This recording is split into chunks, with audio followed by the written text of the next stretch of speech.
Hai guys, Assalamualaikum warahmatullahi wabarakatuh dan salam sejahtera kembali lagi di Tengkuruk Channel. Guys, apa kabar kalian yang menonton channel ni, menonton video ni? Saya doakan semoga anda semua berada dalam keadaan yang sehat dan juga sentiasalah diridhoi dan dimurahkan rezeki. Okey, satu pesanan guys, bermohonlah kita kepada Allah SWT agar dikurniakan rasa nikmat bahagia ke atas diri kita dan syukurilah nikmat nafas yang Allah berikan sama kita dan haruslah kita mengingati kepada yang pemberi nafas tu tidak lain dan tidak bukan adalah Allah SWT. So guys, kali ini saya akan react tentang satu isu terkait dengan persetan dengan sanksi NATO. Indonesia tetap borong minyak Rusia. Indonesia keras nih, walaupun dikenakan sanksi oleh NATO ya guys, tapi Indonesia masih lagi borong minyak daripada Rusia. Jadi sebenarnya yang saya nampak apabila Rusia menyerang Ukraina guys, salah satu kesan yang boleh dinampak di situ, di sinilah boleh ditengok mana pihak-pihak ataupun negara yang memihak pada Rusia dan mana negara yang memihak pada NATO. Jadi dengan situasi sekarang ni guys, yang saya nampak Indonesia di pihak Rusia, itu bagi pandangan saya guys. Lagipun Indonesia dengan Rusia ni tidak ada masalah daripada dulu sampai sekarang. Hubungan diplomatik tu amat baik sekali sejak zaman pemerintahan Soekarno sampailah sekarang ni Presiden Joko Widodo guys. Jadi apapun, mari kita tengok bagaimana isi kandungannya, apakah kesan-kesan terhadap negara Indonesia kalau dikenakan sanksi oleh NATO. Indonesia tetap borong minyak daripada Rusia. Jadi ayo kita simak video ni.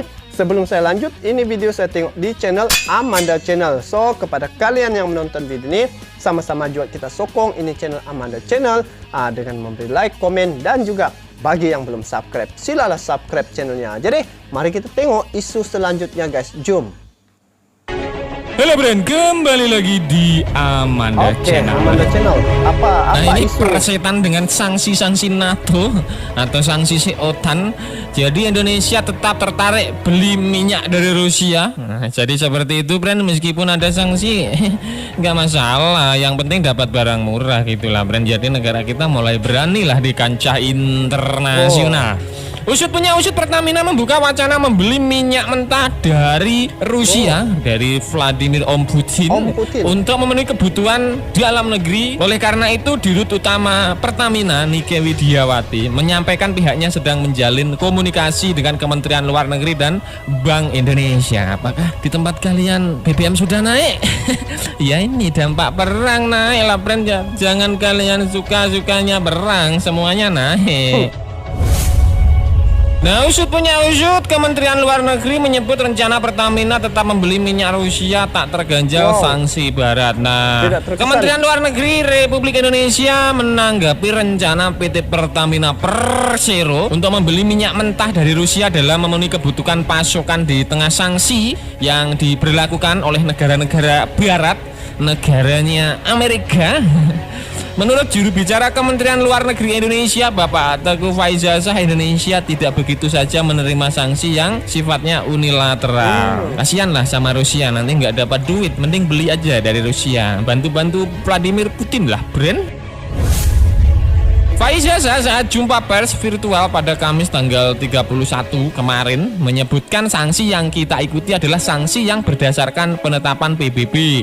Misal, sanksi terhadap Al-Qaeda, kita menjadi bagian dari anggota PBB yang mengikuti sanksi tersebut dalam kerangka domestik menerapkan penetapan resolusi tersebut, kata Bapak Faizazah. Lagi pula menurut Faizazah, usut punya usut, di tengah sanksi yang berjalan, negara-negara mayoritas yang selama ini menjadi konsumen minyak dan gas dari Rusia masih melakukan bisnisnya. Indonesia disebut bukan salah satu pengecualian, apalagi kerangka hubungan dengan Rusia ini dibangun atas dasar bisnis to bisnis. Jadi jangan sanksi ya.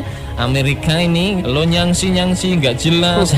Bagaimana menurut kalian? Pemerintah pastikan akan membeli minyak mentah dari Rusia dan persetan dengan sanksi si OTAN, Bren. Silakan bejrot di kolom komentar.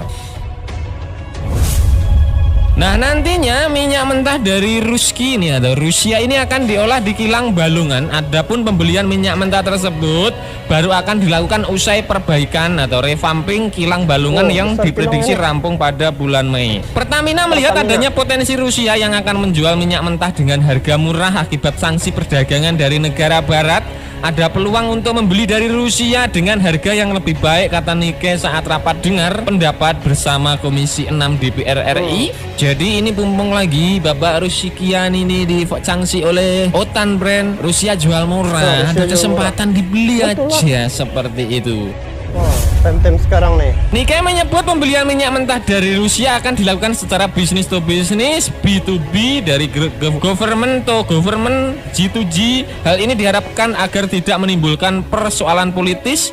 Tak ada masalah sepanjang perusahaan minyak mentah dan deal selama kita gak kena sanksi. Sambung Nikkei seperti itu, brand. Nah, usut punya usut. Selain dengan Kementerian Luar Negeri, Nikkei menyebut perusahaan minyak negara berkoordinasi dengan Bank Indonesia. Ia memastikan proses pembelian tersebut tidak akan menimbulkan persoalan politis sepanjang perusahaan yang bekerja sama dengan Pertamina tidak terkena sanksi. Untuk pembayaran mungkin nanti melalui India, ucap Nikkei. Jadi India nanti yang disuruh bayarkan milik Indonesia, brand.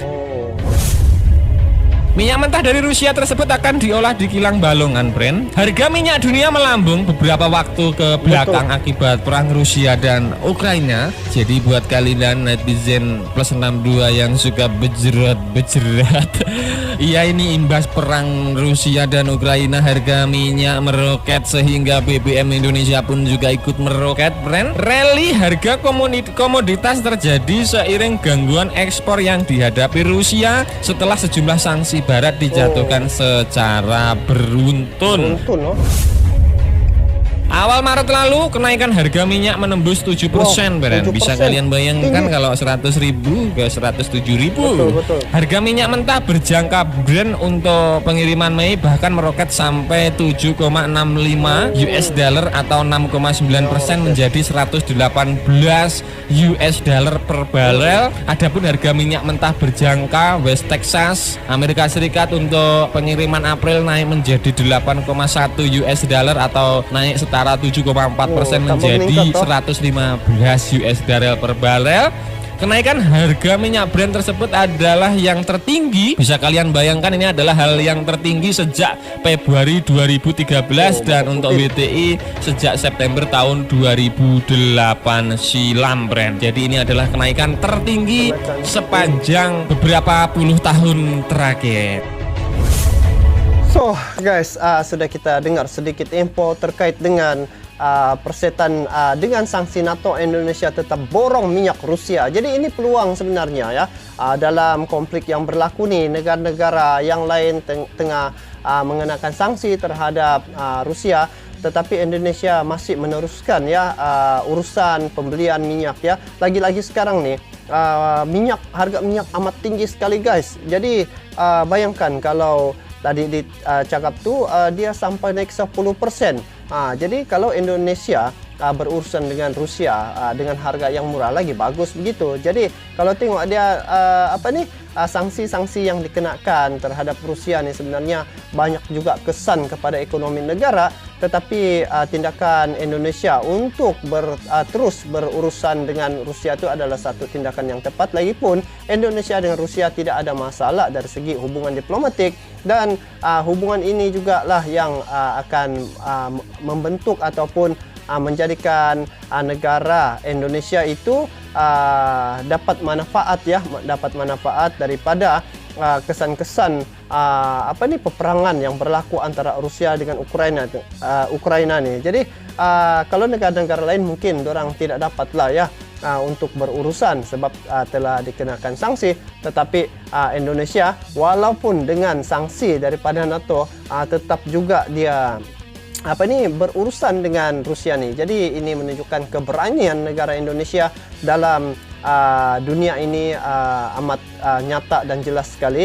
Dan kalau kita tengok ya, Indonesia dengan Rusia pun ada menjalinkan hubungannya hubungan kerjasama di Blok Natuna.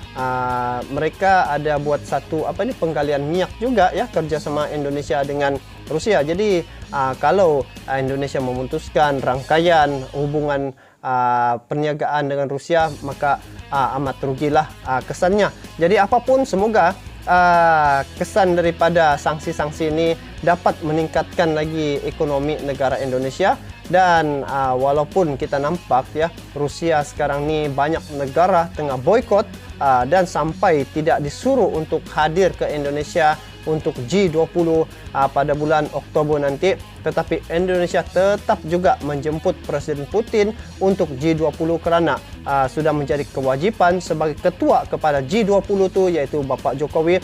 Dia seharusnya memanggil semua ahli-ahli untuk G20 tu hadir untuk persidangan yang akan dilakukan ataupun dibuat di Bali, Indonesia pada bulan Oktober tahun 2022 nanti. So, apapun, memang ini satu pendekatan yang baik juga untuk Indonesia sebab ini adalah untuk manfaat negara Indonesia juga sendiri. So, bagaimana pula pandangan kalian terkait dengan perkara ini, guys?